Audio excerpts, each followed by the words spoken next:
Yan pong video na inyong nakikita ay live nakuha sa Navotas at yan po ang kalbaryong dala ng baha sa ating mga kapatid dyan. Nakikita nyo dahan-dahan na umuusad itong mga kababayan natin na nakabike. Maya-maya pupuntahan po natin yan para sa buong detalye.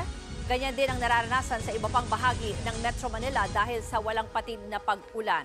Pinulong na nga po ni Pangulong Bongbong Marcos Jr. ang NDRRMC at iba pang ahensya ng gobyerno sa Camp Aguinaldo para alamin ang sitwasyon. At dahil nga sa lala ng sitwasyon, nagdeklara na ng state of calamity sa National Capital Region. Tuloy-tuloy pa rin ang pagbabantay ng buong pwersa ng News 5 sa naging epekto ng bagyong Karina at habagat sa Metro Manila at mga kalapit na probinsya. Sa Cabanava area, maraming kalsada na ang sinara muna dahil sa baha. Live mula sa Navotas, nasa frontline ng balitang yan, si Ria Fernandez. Ria, pakibigyan mo nga kami ng detalye tungkol sa sitwasyon ngayon dyan. Ruth, sa harap ng deklarasyon ng State of Calamity sa Metro Manila, dito sa Cabanava area, marami ng lugar ang hindi madaanan. Partikular nga dito sa Navotas at sa kalapit na lungsod ng Malabon. Sabi ng LGU, nasa 80% na roon ang hindi madaanan dahil lubog na sa baha. Ayon kana Malabon Mayor Jeannie Sandoval at Navotas Mayor John Tiangco, malaking rason sa patuloy na pagtaas ng tubig ang nasirang navigational gate. Sinabayan pa raw ito ng high tide at habagat. Abot ang epekto nito sa Caloocan kung saan tumirik ang sasakyan ng ilang motoristang naglakas loob lusungin ang intersection ng C3 at NLEX. Umabot hanggang Bewang ang taas ng baha kapag sinuong hanggang gitna. Ito ang daanan ng mga papuntang Navotas mula Caloocan at vice versa. Sa kabilang dako naman noon, ang daan pa Maynila at papasok ng North Luzon Expressway. Tumutulong na mga residente sa pagtutulak ng mga sasakyan. Ayon sa ilang residenteng nakausap natin, pagkakataon na raw nila yon para kumita kahit kaunting barya. Ang mga malalaking trailer truck naman nagpapasakay na ng mga stranded na tao para lang makaalis. Ang iba naman sumakay ng kalesa para makapunta sa kanilang destinasyon. Nakabantay naman ang mga tauhan ng MMDA sa paligid para magbantay at matugunan yung mga nangangailangan ng tulong o rescue.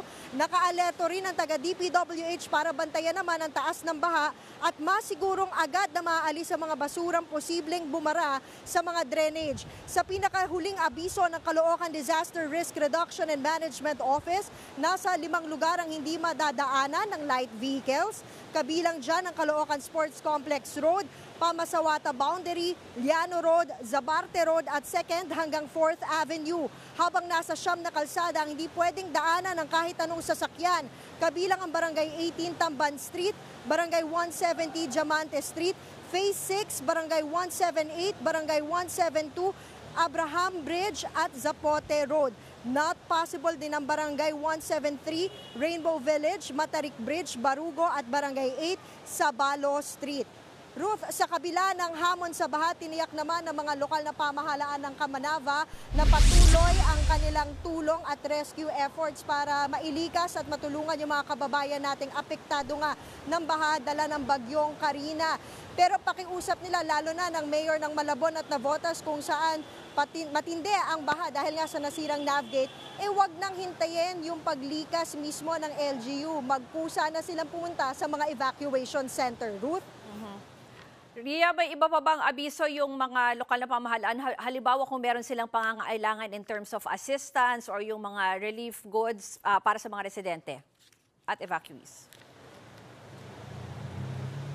Oo, tama ka dyan, Ruth. Kailangan ng tulong ng mga lokal na pamahalaan dito dahil, gaya nga na sinabi ko, particularly sa Malabon at Navotas, 80%, 8% na ng kanilang lungsod ang lubog sa baha. No? Sabi naman sa atin ni Navotas Mayor John Tiangco, humingi na siya ng tulong sa ibang ahensya ng pambansa o ng mga national government agency gaya ng Philippine Coast Guard, ng Navy, dahil kung sila lang, hindi na nila kakayaning ilikas yung mga iba nilang kababayan, lalo na doon sa mga lugar kung saan mahirap idaan yung kanilang sasakyan. Ruth? Nakita ko rin kasi nakasilong ka ata, no? Pero kamustahin ko na rin, walang patid ba yung pag-ulan dyan? Kasi halimbawa dito sa bahagi ng Mandaluyong, medyo tuloy-tuloy pa rin kasi yung pag-ulan dito.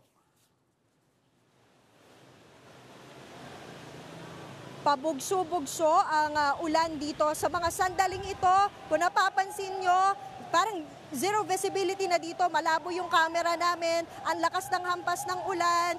Yung hangin, napakalakas din. No? Maya-maya, titigil to. Makalipas ang ilang minuto, lalakas na naman, magdidilim ang langit. Kaya yung baha dito sa Camanava area, sa lahat ng inikot namin, patuloy lang ang pagtaas. Matagal bumaba ang tubig. Paulit-ulit yung mga residente, lalo na yung mga malalapit sa ilog, sa navigational gate, dyan sa Malabon at Navotas, no? Kung gumagana lang daw yung navigate, mabilis daw nahuhupa yung baha, no? Kasi kahit gumagana daw yung lahat ng pumping station, itong mga lungsod dito sa Camanava area, kung hindi naman daw gumagana yung navigate, na siya sanang haharang doon sa pagpasok ng tubig dito sa mga lungsod, babalik at babalik lang yung mga tubig sa kanilang mga lungsod. Ruth? Maraming salamat, Ria Fernandez. Ingat kayo dyan. Mga kapatid, ako po si Ruth Cabal. Maging maalam at may pakialam sa mga may init at rumaratsyadang balita sa Frontline Express. Para maging updated sa balitaan, mag-subscribe lang sa social media pages ng News 5.